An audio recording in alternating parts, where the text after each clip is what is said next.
Okay, yeah. So let me remind you what we were doing last time.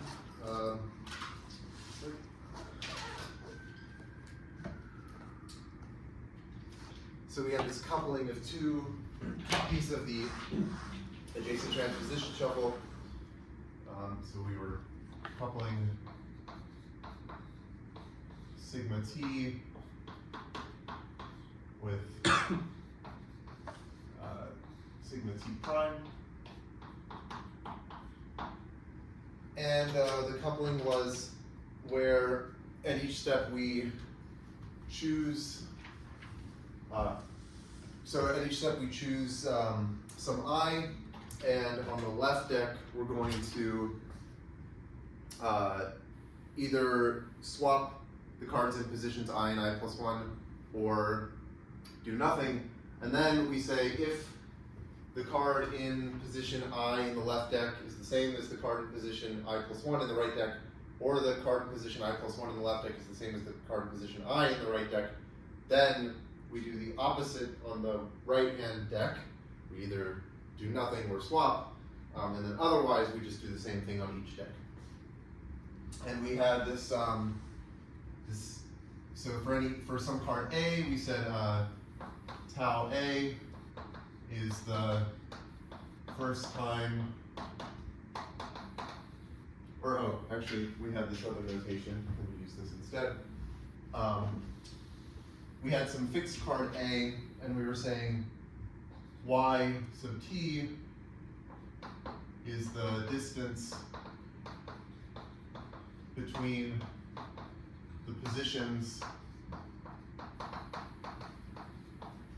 of card A in the two decks.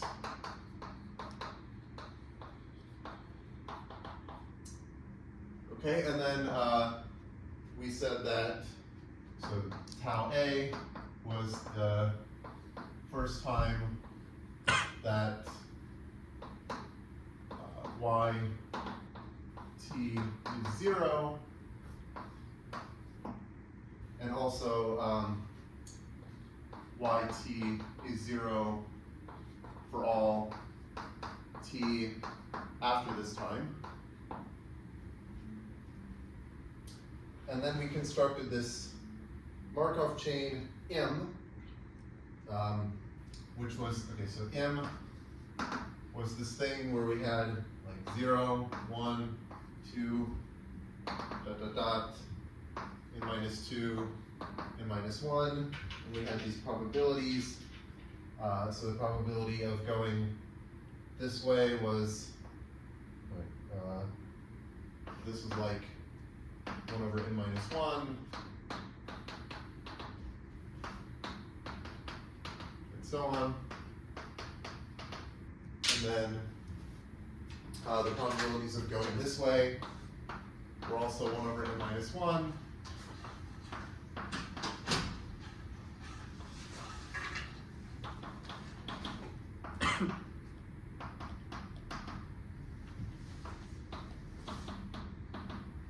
And then we had some probabilities of staying still.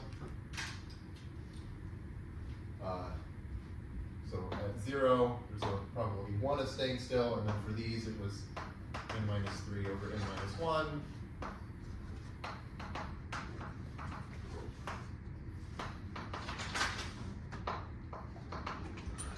And then here it was n minus 2 over n minus 1. Okay, so this is some Markov chain. And we said that we could, so even though like y sub t, the sequence of y sub t's, that doesn't form a Markov chain, we can still couple it with this M Markov chain. So we were saying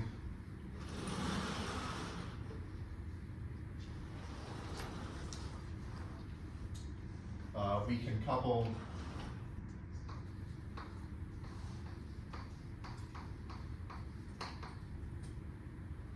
this sequence yt for t at least 0 with a Markov chain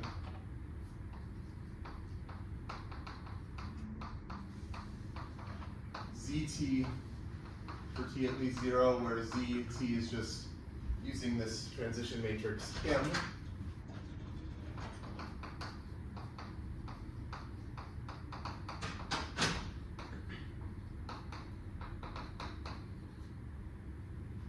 And we can do it so that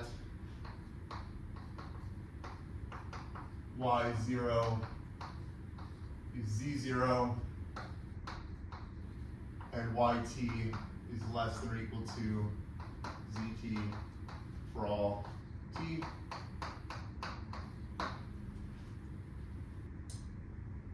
And then this implies that tau A is less than or equal to tau 0z, where this tau 0z is the first time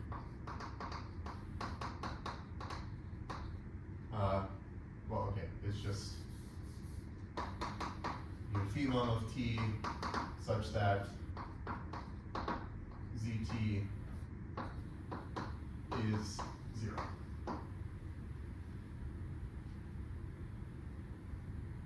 Okay, so now this is sort of a straightforward Markov chain, so I'm just going to assert some things about it that I won't prove. But one can show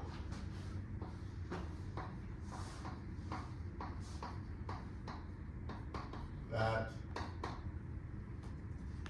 the expected value of this tau 0z is at most n cubed over 2. So therefore, the expected value of tau A is at most n cubed over 2. So we can use Markov's inequality to say, so by Markov's inequality,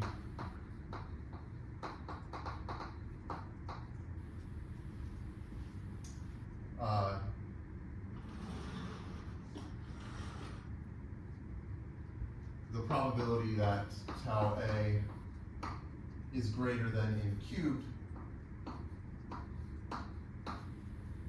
is less than a half, coming from this with Markov's inequality. Okay, so what we can do is imagine we run this coupled shuffling. We can do it in batches of size 2 log base 2 of n. So if we do 2, or sorry, okay, maybe I misspoke. If we do 2 log base 2 of n batches of n cubed shuffles, that's what I want to do, n cubed. So we do n cubed shuffles, and then we do another n cubed shuffles, and then we do another n cubed shuffles, and we just keep doing this many times. Okay, maybe I need a ceiling symbol, but whatever, like, forget about it. So if we do that, then what we find is that the probability that tau A is greater than 2 n cubed log base 2 of n. So that would be the probability that, like, in the first n cubed shuffles, the 2 copies of A have not gotten into the same position. And then in the next n cubed shuffles, they also haven't gotten into the same position. And then in the next n cubed shuffles, they still haven't. And we do that 2 log base 2 of n times. So the probability of this happening would be less than 1/2 to the power of 2 log base 2 of n. Because this, basically, this event has to happen 2 log base 2 of n times. Okay, and then that's just going to be, well, okay, log base 2 to the, okay, 1/2 to the log base 2 of n squared, so that's 1 over n squared. Okay, then we can do a union bound. So this was for a particular choice of A, but if we do a union bound over all possible choices of A, I do union bound,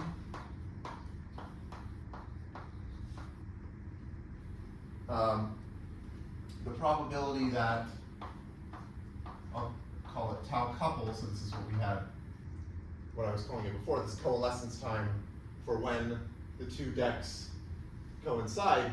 So if this is bigger than 2n cubed log base 2 of n, well, that means there must be some A such that the card A in the two decks isn't the same. So this probability is less than or equal to just the probability of the union over A of this event. So it's less than or equal to the sum of these probabilities of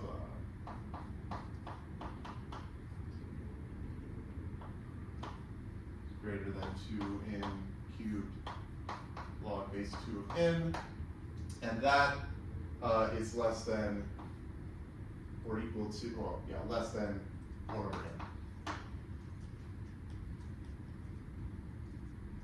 Okay, so what this shows is that if, okay, I guess I'll say, if we have some fixed epsilon, and if n is sufficiently large compared to epsilon, then the mixing time is at most this 2n cubed log base 2 of n. So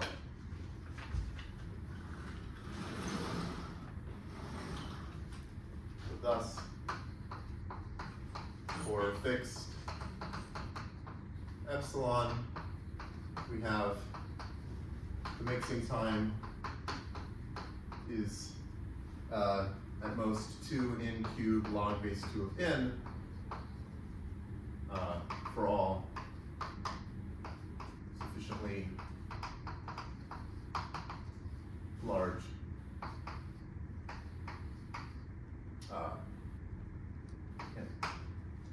since this is going to 0.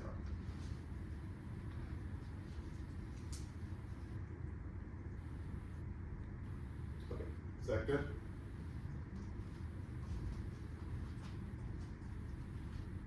Okay, so I want to now look at a lower bound for the mixing time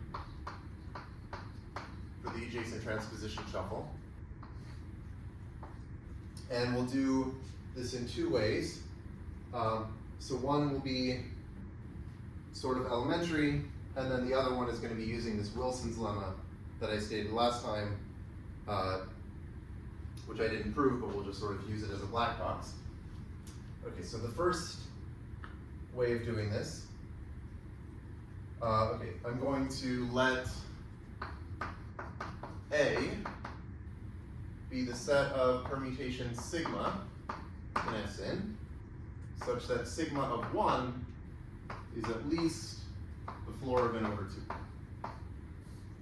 2. Okay, so since the stationary distribution is uniform, this means pi of A is at least a half. Okay. And what we can do is just look at this Markov chain that we get by only keeping track of like sigma t of 1. So okay, note that if we just look at sigma t of 1 for t at least 0, so this is just going to be a Markov chain on the set of integers from 1 to n. So this is a Markov chain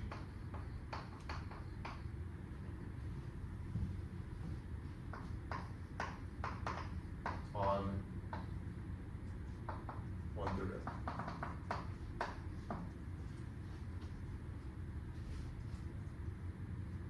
And okay, what is it doing? Well, it moves, I guess, up or down at each step with some probability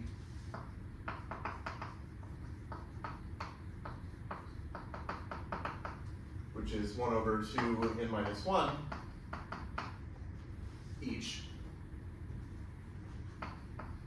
Well, okay, unless it's at an endpoint, like unless it's at 1 or n,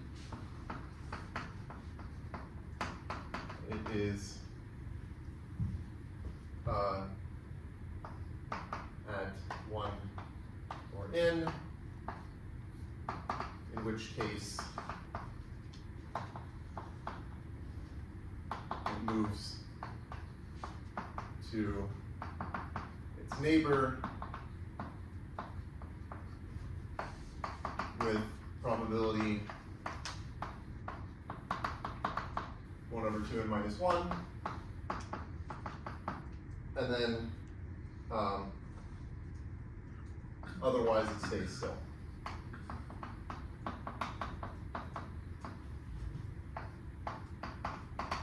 So, okay, this Markov chain here is sort of like a very lazy random walk on a path graph, in the sense that if you're at some interior vertex, then you go to the left with probability 1 over 2 n minus 1, you go to the right with probability 1 over 2 n minus 1, and then with probability n minus 2 over n minus 1, which is big, you just stay still.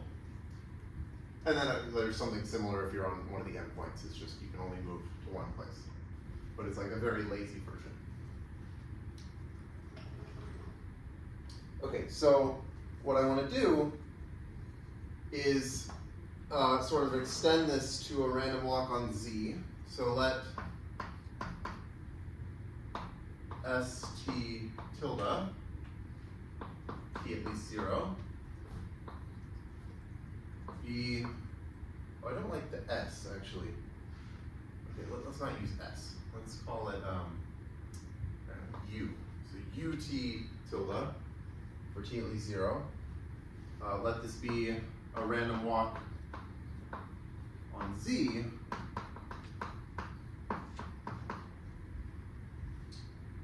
with, so the first state u0 tilde should be 0, and then we want it to always stay still with probability 1 minus 1 over n minus 1, and it'll move left with probability 1 over 2 n minus 1, and moves right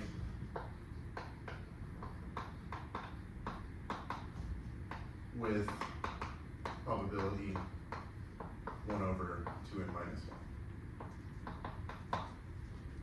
So it's very similar to what this Markov chain here is doing, except we're kind of removing the boundary issues by not doing it on a path, but doing it on, well, we're doing it on an infinite path instead of a finite path. Okay, then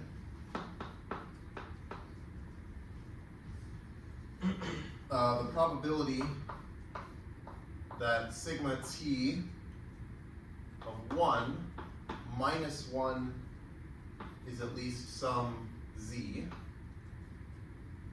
is at most the probability that the absolute value of ut tilde is at least z.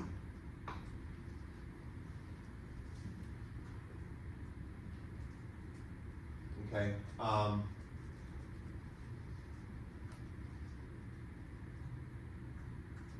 Maybe I want to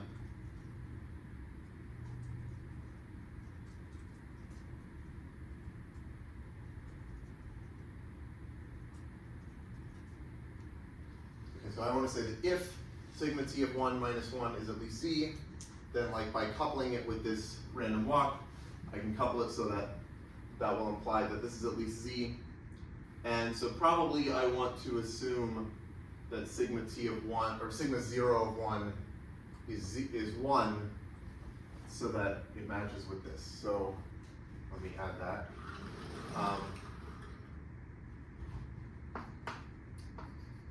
Assume sigma 0 of 1 is 1. Or maybe, I mean, we could even just assume that sigma 0 is the identity, I guess. Maybe that's fine. So that, yeah, so we're starting from the identity.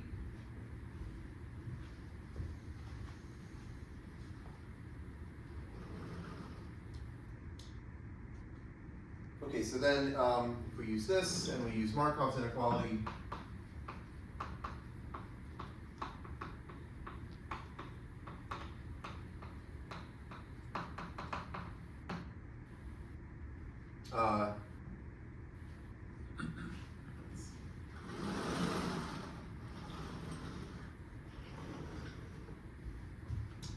the probability that sigma t of 1 minus n over 2, minus 1 is at least n over 2.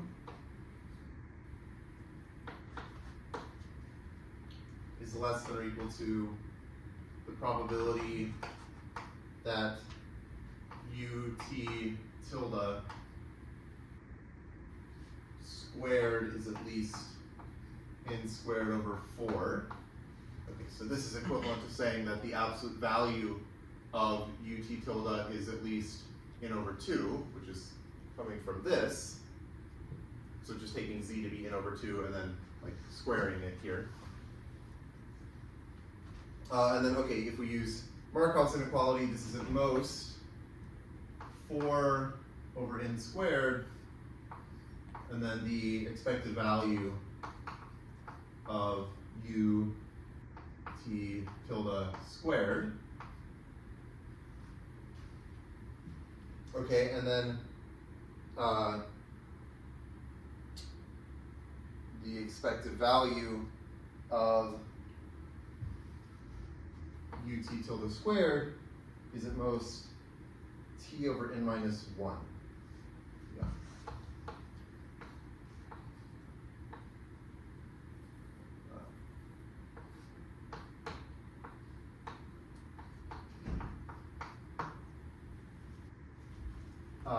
So I think this should just follow from thinking about this random walk, and like it can only move to the, like, yeah, it can only move with probably 1 over n minus 1.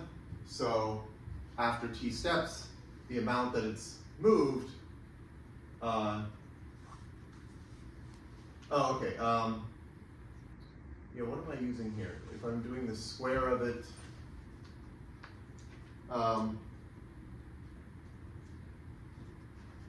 it should still be this by some kind of central limit theorem, but maybe that's what I'm using here. Yeah. Okay, so maybe I'm secretly applying a central limit theorem that says that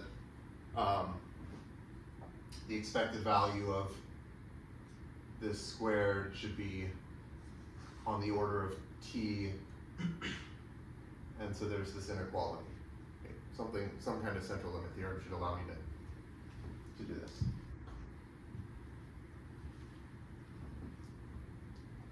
Okay, so then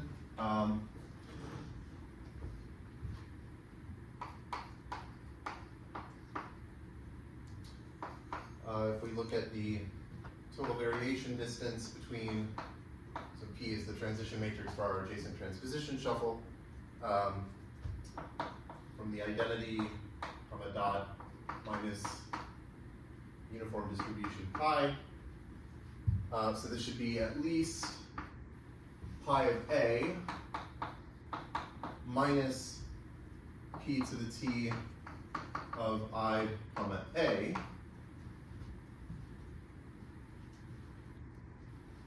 And the pi of a is at least a half.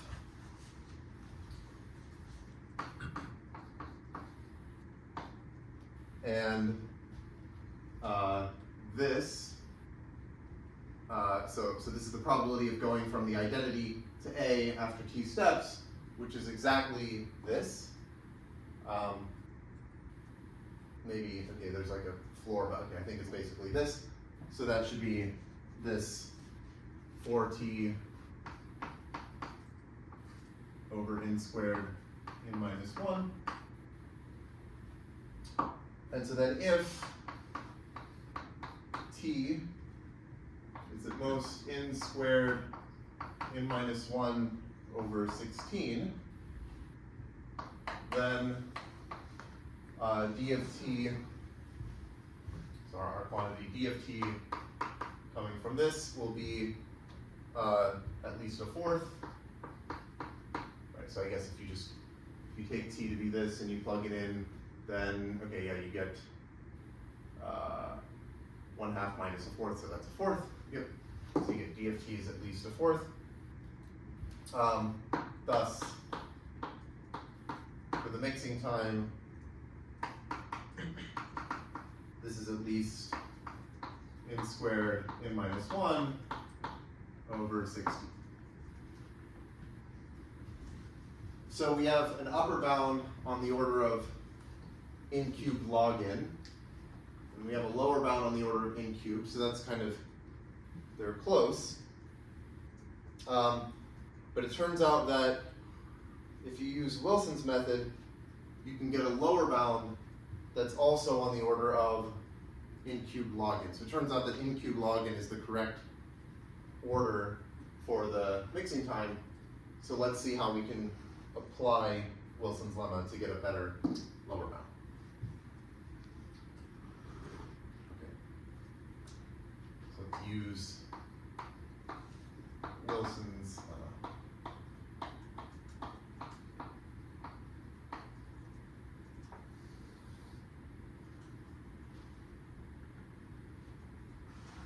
Okay, so first we look at this Markov chain.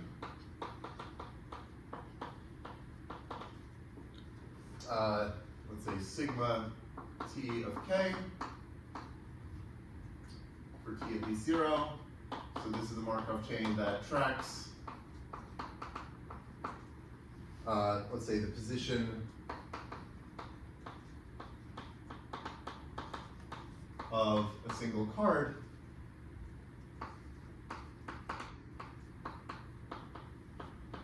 This is a lumping of the full adjacent transposition shuffle.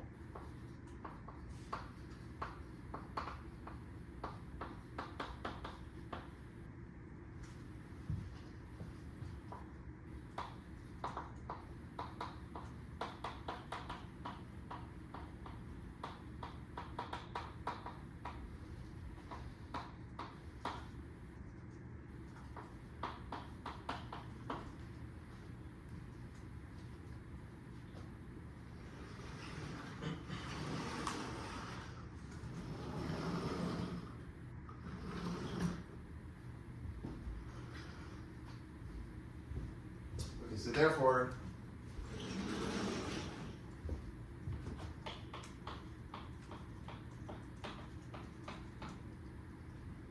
if we have some phi, which is a map from bracket n to R,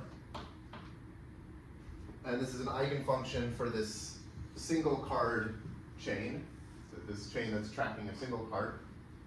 So if this is an eigenfunction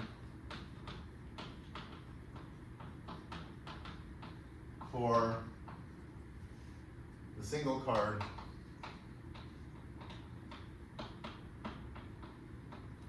chain, let's say with some eigenvalue lambda,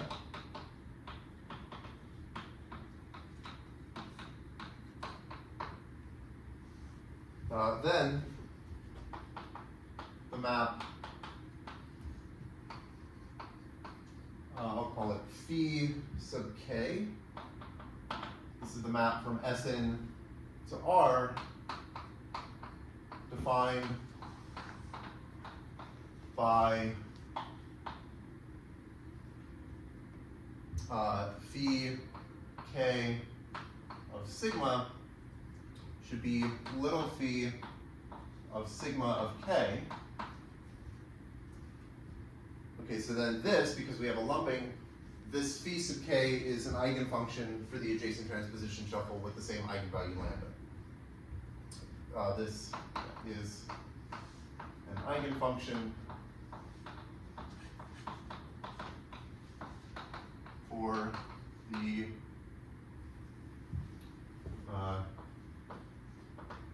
adjacent transposition shuffle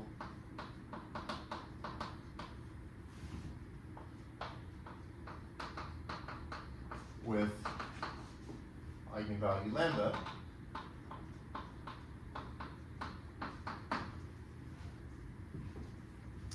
So let's let M be the transition matrix for a simple random walk on a path.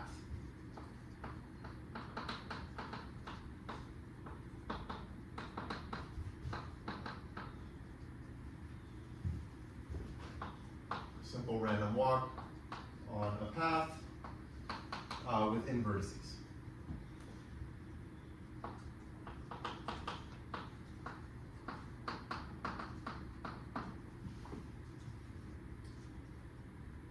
Okay, so we can express the transition matrix of this single card Markov chain, this one, in terms of the transition matrix for the simple random walk on a path, just because, okay, so the transition matrix for this sigma t of k t0 Markov chain is, okay, I'll call this p prime, and it's just 1 over n minus 1 m plus n minus 2 over n minus 1 times the identity, right? Because all this is here is it's saying with probability 1 over n minus 1, you do a step to an adjacent vertex on the path, and otherwise with probability n minus 2 over n minus 1, you just stay still. Okay, so let's take a specific eigenfunction phi. So we'll take the map phi from bracket n to r, given by phi of k equals cosine of 2k minus 1 pi over n, or sorry, over 2n. This is an eigenfunction for p prime. Yeah, okay, so this is an eigenfunction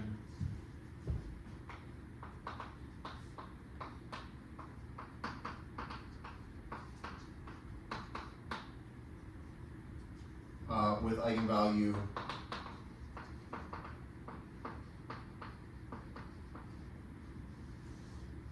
lambda equals 1 over n minus 1 cosine of pi over n. So this is basically because we already at some point derived the eigenvalues of the simple random walk on a path. If you remember, we first did it on a cycle and then we projected to the path. So we said that, okay, the eigenfunctions look like this and they have these eigenvalues that look like this. Here, okay, this is one particular eigenvalue. But then, okay, that's for m, but then we have to add like n minus 2 over n minus 1 to get an eigenvalue for p prime. Okay, but basically we're just modifying the eigenvalue for m. And okay, well, what is this?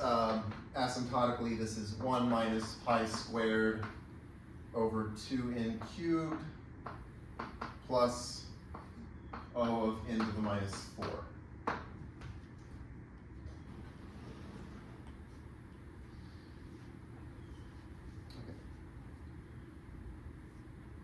So for each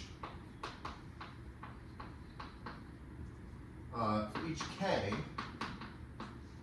in bracket n, we can look at the map that sends sigma. So this is a map on Sn. It's sending sigma to phi of sigma of k. Okay, so you just evaluate.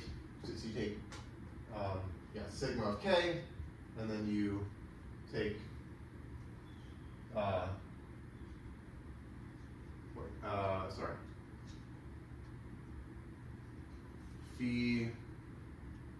Oh yeah, okay, yeah. You take sigma of k, and then you do phi of that, right?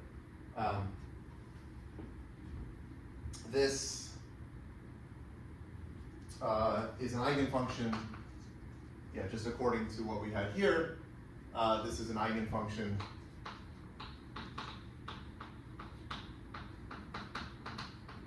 for, I'll call it P, so P is the adjacent transposition shuffle, with eigenvalue lambda.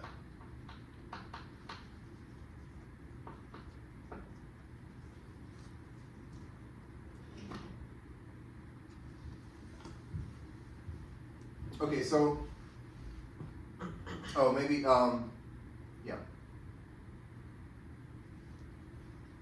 Okay, so here's the part where it's not so clear why we're going to do this, but this, I guess, is like the correct thing to do. It kind of comes out of nowhere, but we're going to define this map. So consequently,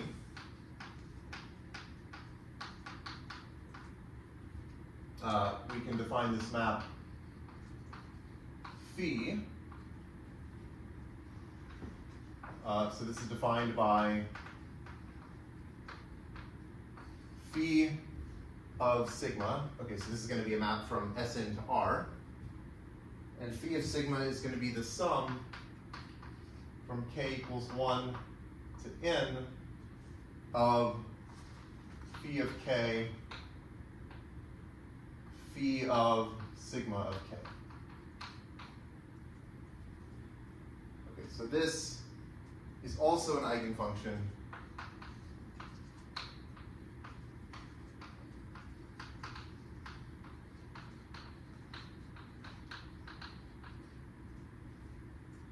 of P with eigenvalue lambda.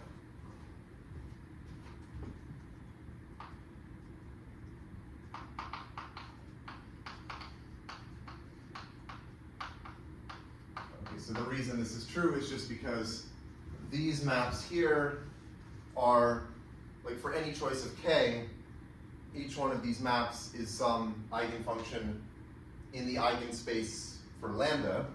So then some linear combination of them, this is just a linear combination of those maps. So that's also going to be in that eigenspace. So it'll still have the same it'll still be an eigenfunction with the same eigenvalue. So then what do I want to do with this? Okay, so this is the phi that I'm going to use in Wilson's lemma. If you remember, Wilson's lemma had this eigenfunction phi we want to use. So what I want to do is say, if we apply, so applying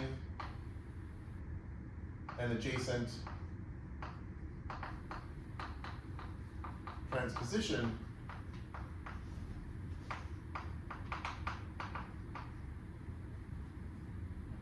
only changes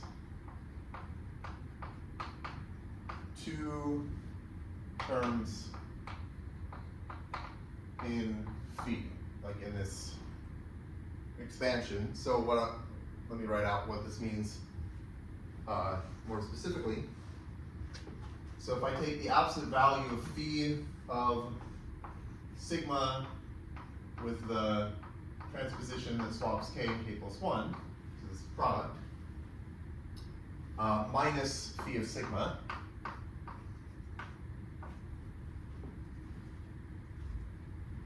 okay, so I want to understand this difference. Well, if I go to here,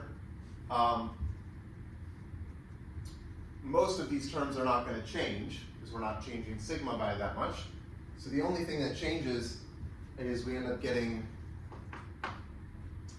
so phi of k, phi of sigma of k minus 1. So that would be a term from here. Or wait, sorry. Oh, maybe, sorry. Let me swap k minus 1 and k instead of, okay, it doesn't really make a difference, but that's what I have written. Okay, so I'm swapping k minus 1 and k. So for here, I get this term, phi of k, phi of sigma of k minus 1.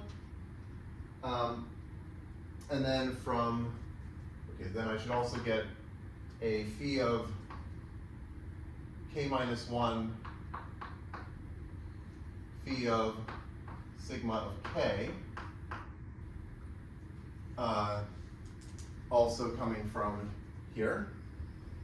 And then I want to subtract away phi of k minus 1, phi of sigma of k minus 1, which was a term in here. And then there's another term that I have to subtract away, which is phi of k, phi of sigma of k.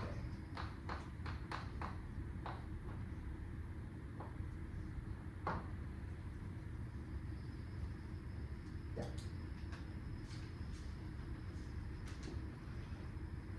Okay, and then we can factor this.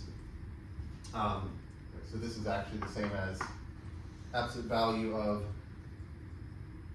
phi of k minus phi of k minus 1 times phi of sigma of k minus phi of sigma of k minus 1.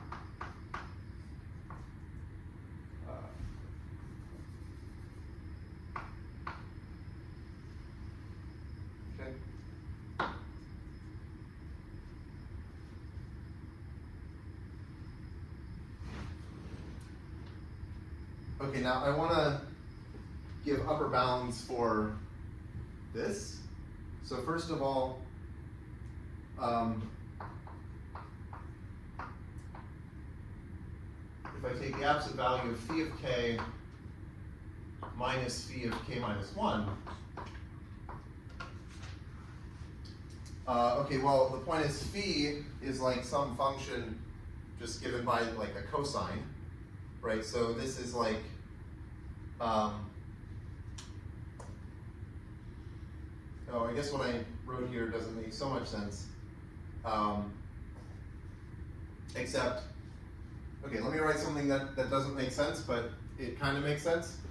So I'm going to say this is less than or equal to the derivative of phi of x, like d phi of x by dx. Okay, why is that? Well, okay, imagine phi is a continuous function, right? I defined phi on bracket in, but let's just extend it to the reals using the same formula. Phi of x should be cosine of 2x minus 1 pi over 2n. So it obviously extends to the reals. And then you can differentiate it. And the point is that like the absolute value of the difference of these two values at these, like since the k and k minus 1 differ by 1, this is just bounded above by the derivative of the function. I mean, I guess I should write this as like the derivative times the absolute value of k minus 1, but that's 1, so it's this. And okay, what is that? This is less than or equal to pi over n. Just, you can compute that. So again, thinking of phi as like a continuous version of this. And, okay, I can also bound the absolute value of phi of sigma of k minus phi of sigma of k minus 1. Okay, well here, I don't want to use this kind of bound because sigma of k and sigma of k minus 1 might differ by a lot.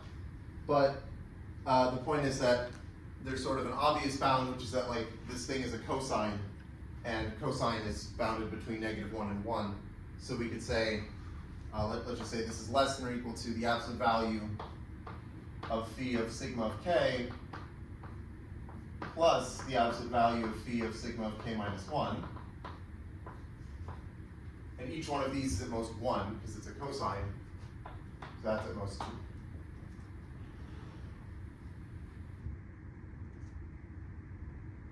Thus, so what can we say? If we look at the absolute value of phi of sigma composed with k minus 1k minus phi of sigma, this is at most 2 pi over n, just from the 2 and the pi over n.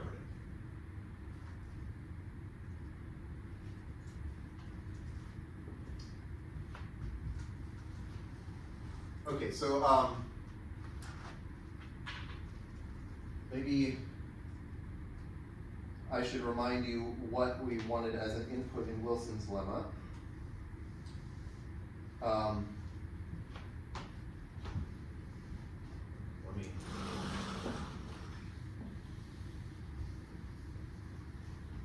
Maybe I should, because Wilson's lemma is a little bit technical, so maybe I should just restate what it says. Wilson's lemma, Wilson's method. So basically, we said phi was an eigenfunction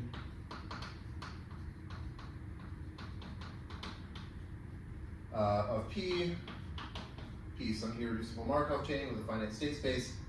Phi is an eigenfunction with eigenvalue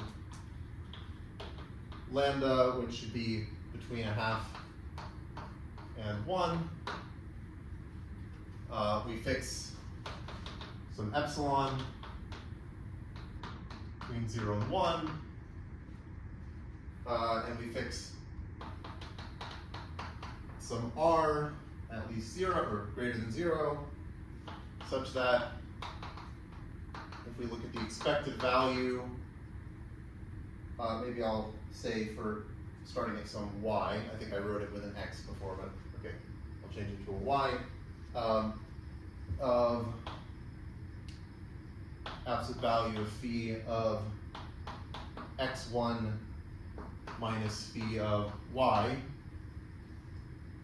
squared is at most r for all y in our state space.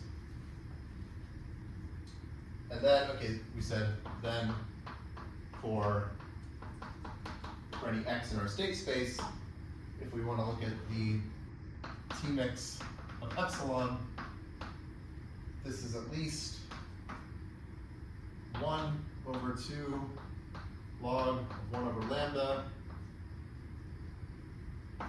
log 1 minus lambda phi of x squared over 2r plus log 1 minus epsilon over epsilon. Yeah. Okay. So we're going to use that with this phi that we just wrote down over here. And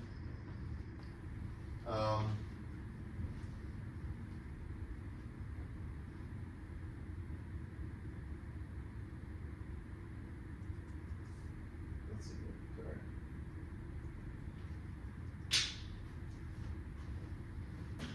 So for our application, we can take phi to be 4 pi squared over n squared.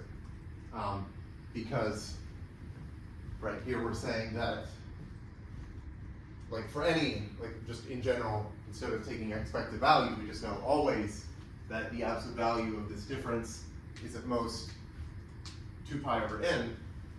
So certainly the expected value of this difference squared is at most 4 pi squared over n squared. Okay, so we're going to take r equals 4 pi squared over n squared.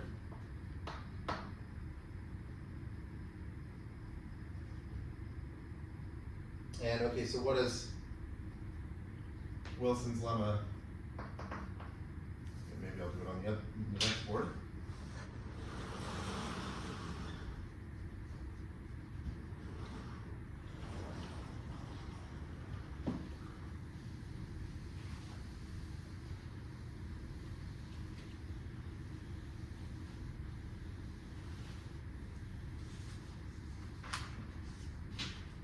So Wilson's lemma tells us that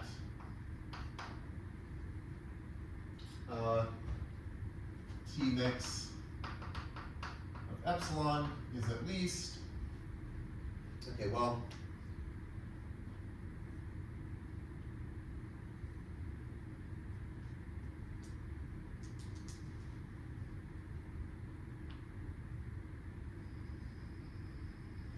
okay, I guess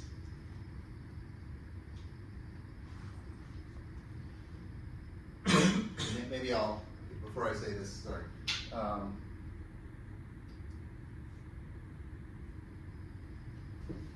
Yeah, I don't want to go through all of this computation, so let me just say we're going to apply this with this x, so we just want to choose some state, so let's just take it to be the identity. Okay, so we're going to take x to be the identity permutation, and I'll just assert that one can show that phi of the identity, okay, what is phi of the identity? Well, it's going to be the sum from k equals 1 to n of phi of k times phi of k, so just phi of k squared.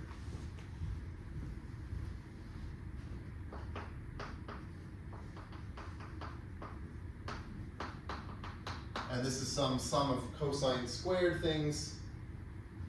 Okay, so this is the sum from k equals 1 to n of cosine squared 2k minus 1 pi over n. And it turns out that this ends up being equal to n over 2. So some magic identity with cosines tells you that this is n over 2.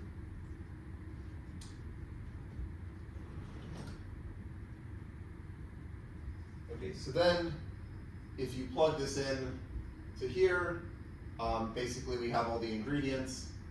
We have the, okay, lambda is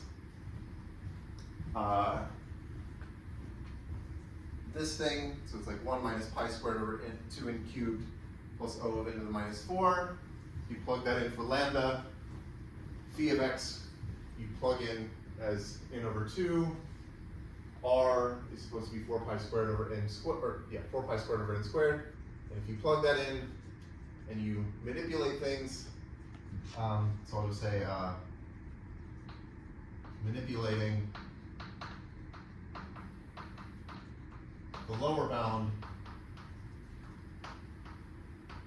gives, if you work things out, T mix of epsilon is at least n cubed log n over pi squared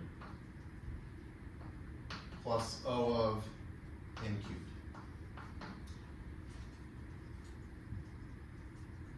Okay.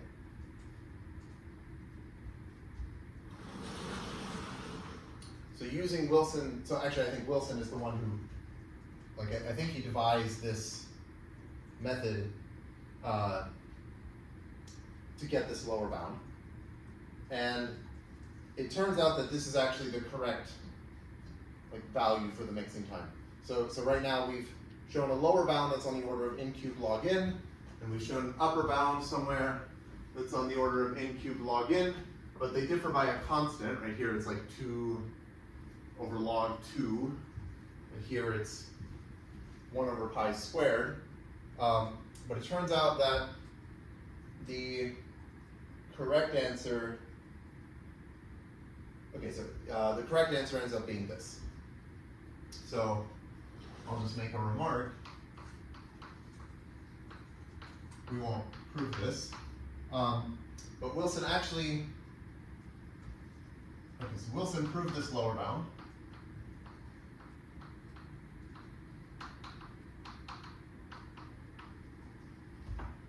And improved that upper bound a little, improved the constant,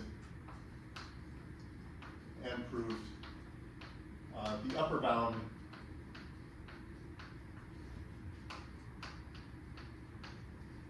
T mix of epsilon is at most 2 n cubed log n over pi squared plus O of n cubed. So at that point, the mixing time had been narrowed down to a factor of 2, so somewhere between n cubed log n over pi squared and twice that. And then I think about maybe 10 years ago, Laquan found that actually this is the correct answer. So Laquan improved the upper bound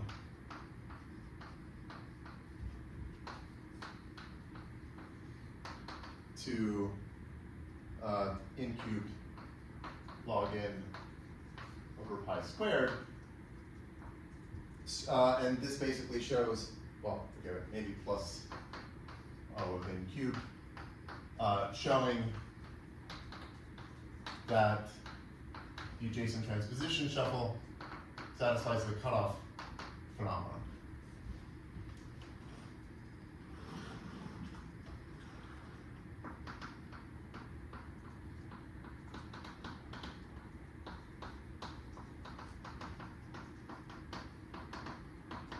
Exhibits cutoff.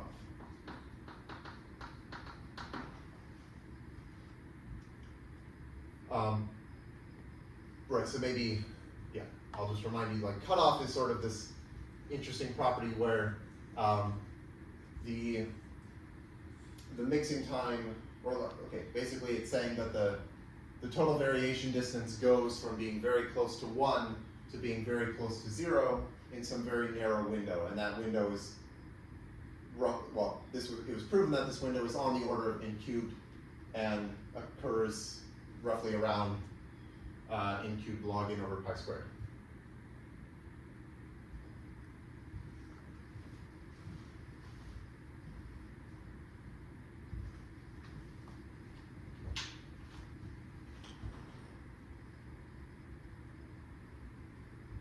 Okay, so I also want to mention some other stuff that's been done that's kind of related to this. I guess I won't prove things, but I think it's just kind of a cool Markov chain. So let me talk about the biased adjacent transposition shuffle, which I think maybe I mentioned at one point a while ago. Okay, so what is the biased adjacent transposition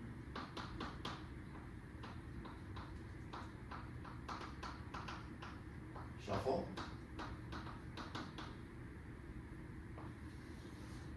So what we're going to do is fix some probability p, and I think I'm going to assume that p is between 1/2 and 1, strictly.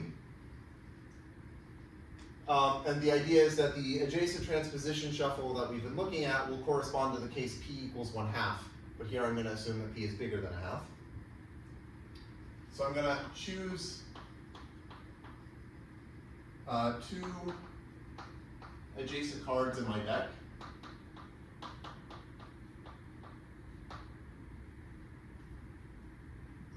Uniformly at random, just like we did before.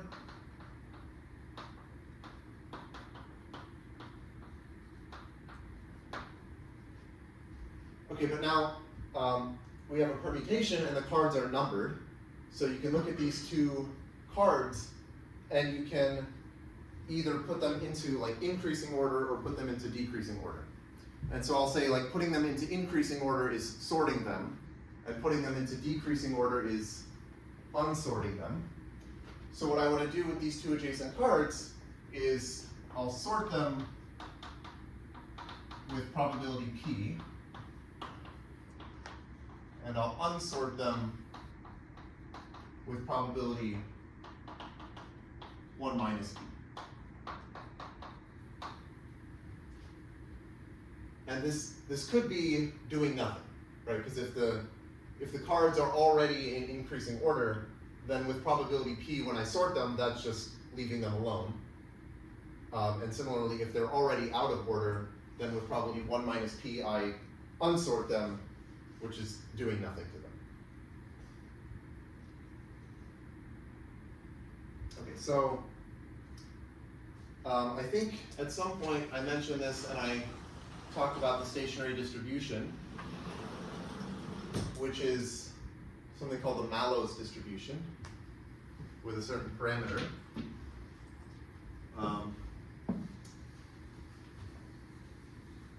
So I'll state that again.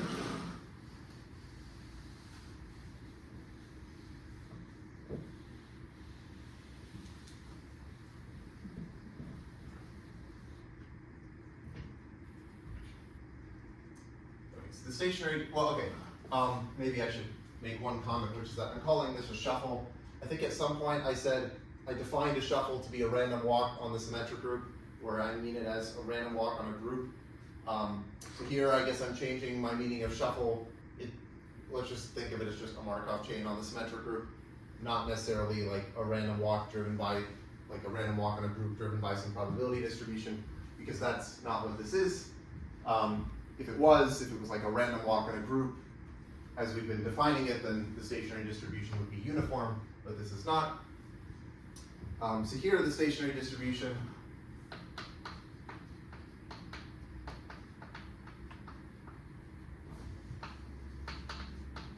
is what's called the Mallows distribution.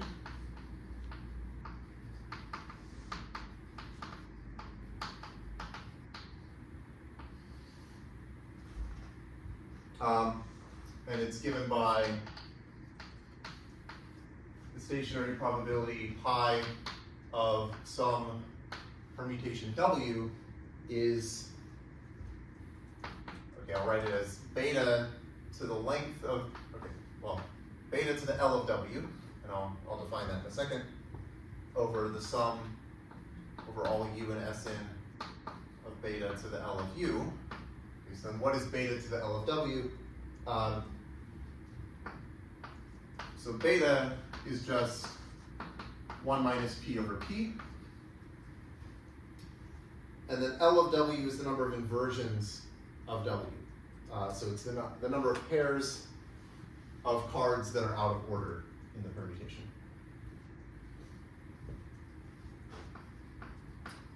So L of a permutation U is the number of inversions of U. And I think maybe I introduced this when we were talking about reversible Markov chains, because this is reversible. Okay, so I'll just say the chain is reversible. And that's how you can prove this stationary distribution without too much trouble. So I'm not going to actually go through any proofs about this, but I'll mention that there's this paper by the same Lequan for Pierre, but also Labé.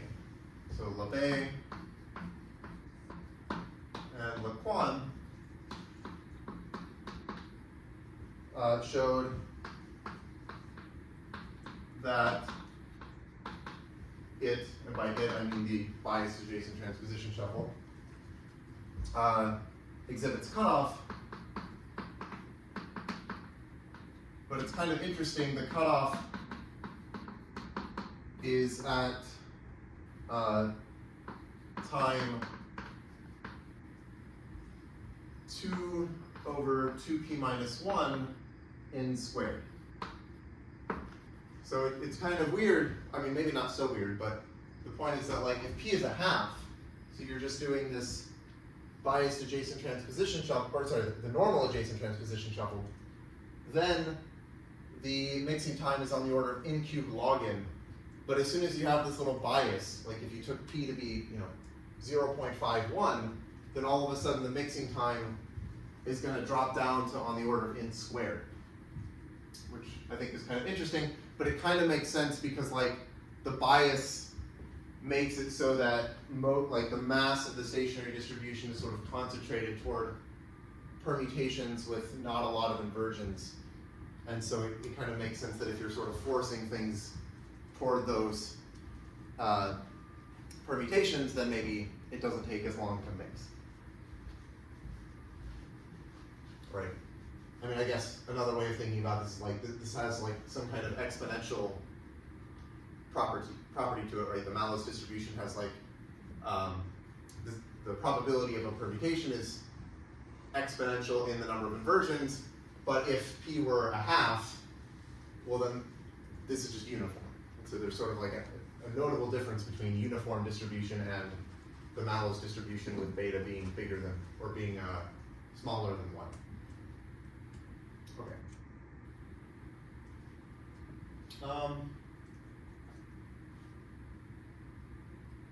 Yeah, I guess there's one other thing I wanted to talk about. Probably I won't have time to go through all of it today, but I'll start mentioning it. And it's related to this bias adjacent transposition shuffle. So this is something called the asymmetric simple exclusion process, or ASEP, which is now very well studied. So this is an example of something called an interacting particle system, which people study in like integrable probability and also Markov chain mixing stuff.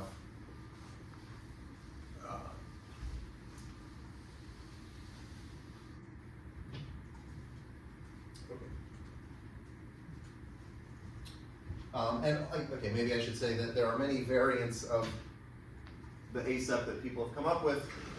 So I'll specify that we're going to look at the asymmetric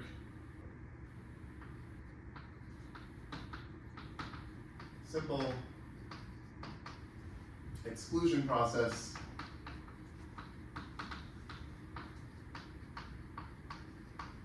abbreviated as ASEP. And this will be the ASEP on a line segment, or on a path graph, basically. You can also define ASEPs on other graphs. You can do it on a cycle graph. You can do it with different types of species of particles and stuff, but this is sort of a simple version, but it's still very interesting. So we're going to fix 1 less than or equal to k less than or equal to n. And the state of this process, so a state is, well, I'll say consists of k particles sitting on different vertices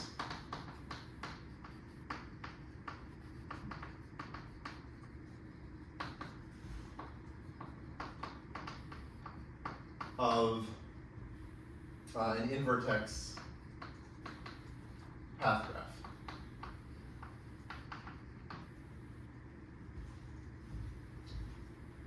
And the way this works is at each step,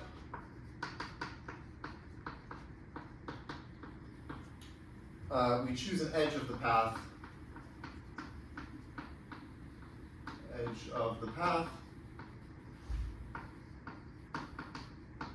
uniformly at random.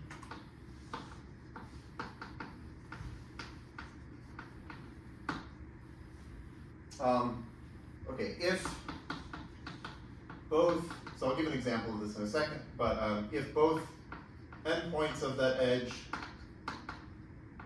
are occupied by particles or unoccupied, like if they're both occupied or both unoccupied, well, I'll say vacant, do nothing.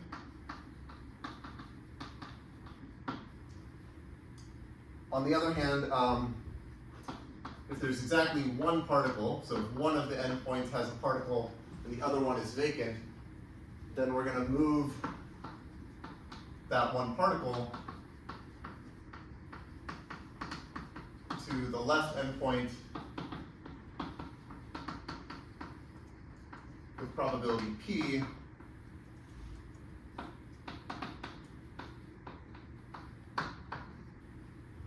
and to the right, we'll just say to the right endpoint with probability 1 minus p. Okay, so in the last couple minutes, I'll just draw a picture of what's going on here.